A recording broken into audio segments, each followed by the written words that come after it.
warahmatullahi wabarakatuh. Nama saya Nabila Hansa Azara dari kelas 12 MIPA 6. Di video kali ini saya akan melakukan sebuah percobaan mengenai indikator asam dan basa. Di video kali ini saya akan menggunakan indikator alami untuk mengetahui mana zat yang termasuk asam dan mana zat yang termasuk basa. Untuk lebih lanjutnya, kita simak videonya. Indikator asam dan basa.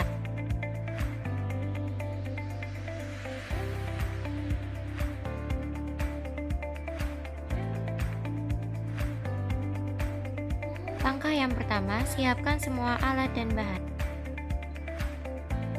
Karena di sini kita menggunakan indikator alami, maka bahan yang harus disiapkan adalah larutan buah naga, larutan kunyit, larutan wortel, dan gelas. Selanjutnya, untuk alat dan bahan untuk larutan yang diujikan adalah larutan garam, larutan lemon, larutan cuka, larutan sabun, dan gelas.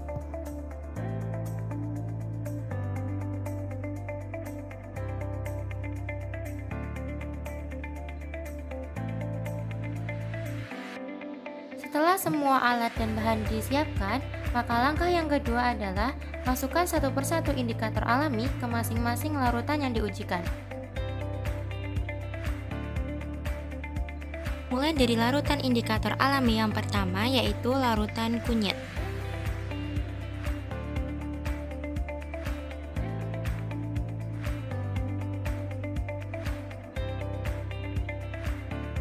Di masing-masing larutan, yang pertama larutan garam, yang kedua larutan cuka, yang ketiga larutan lemon, dan yang keempat larutan sabun.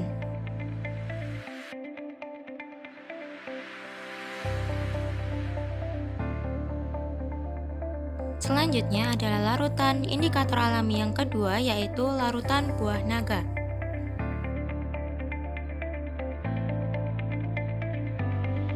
Masukkan larutan buah naga ke masing-masing larutan.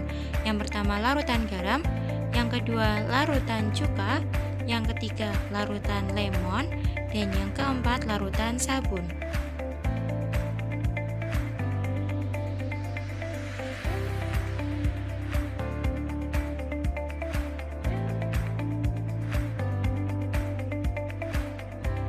Selanjutnya kita akan masuk ke larutan indikator alami yang ketiga, yaitu larutan wortel.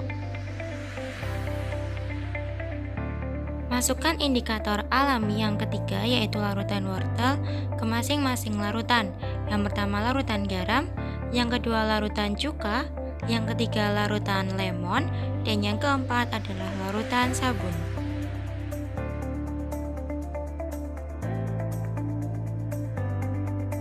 Ketiga adalah lihat dan amati perubahan warna dari masing-masing larutan setelah dicampurkan dengan indikator alami.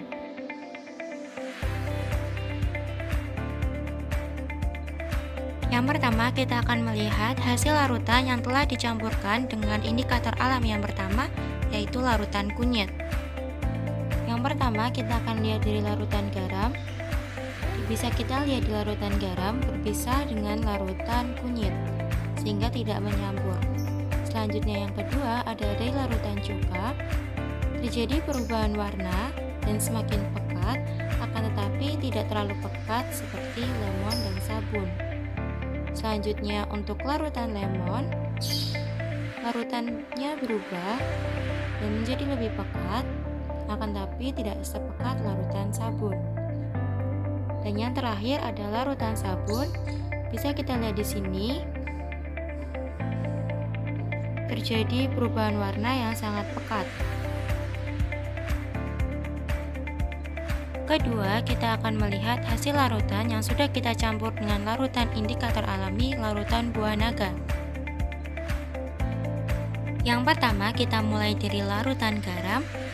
Bisa dilihat pada larutan garam tidak tercampur sempurna dengan larutan buah naga, akan tetapi berpisah. Untuk selanjutnya, larutan cuka, terjadi perubahan warna akan tetapi tidak pekat.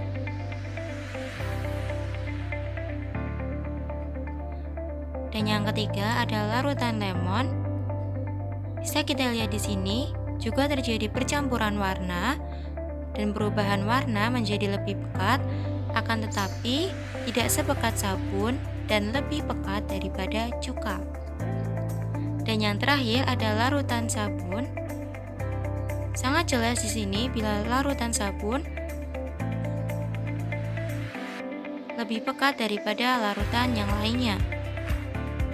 Selanjutnya, kita akan melihat bagaimana hasil larutan yang sudah kita campur dengan larutan indikator alami yang ketiga, yaitu larutan wortel. Kita mulai dari larutan yang pertama, yaitu larutan garam. Bisa dilihat di situ tidak terjadi perubahan warna dan cenderung berpisah dengan larutan wortel. Dan yang kedua adalah larutan cuka. Terjadi perubahan warna, akan tetapi tidak pekat.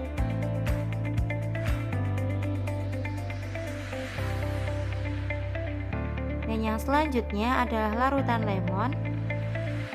Terjadi perubahan warna dan cukup pekat, dan lebih pekat daripada larutan cuka.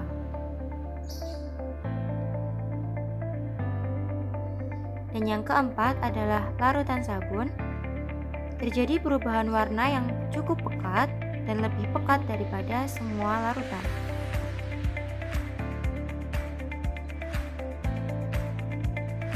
Setelah kita amati, maka langkah yang keempat adalah catat dan simpulkan hasil dari perubahan warna dari masing-masing larutan. Yang pertama bisa kita lihat hasil dari larutan kunyit. Nah, selanjutnya kita lihat dari larutan buah naga. Dan yang terakhir, kita lihat persampuran hasil dari larutan wortel. Dan ini adalah hasil dari keseluruhannya.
Setelah praktikumnya selesai, ini hasil kesimpulannya.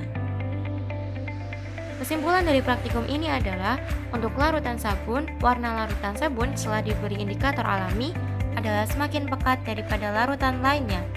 Hal ini berarti larutan sabun merupakan larutan basah. Larutan garam setelah dicampurkan dengan indikator alami tidak berubah warna dan terpisah dengan warna indikator alami yang diberikan. Hal ini menunjukkan bahwa larutan garam merupakan larutan netral. Selanjutnya, larutan lemon. Larutan lemon setelah dicampurkan dengan indikator alami akan berubah warna, akan tetapi tidak berubah sepekat larutan sabun. Hal ini menunjukkan bahwa larutan lemon merupakan larutan asam. Dan yang terakhir adalah larutan cuka. Larutan cuka jika dicampurkan dengan indikator alami akan sedikit berubah warna. Hal ini menunjukkan bahwa larutan cuka merupakan larutan asam.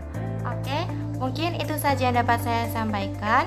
Semoga bermanfaat dan selamat mencoba di rumah. Dadah!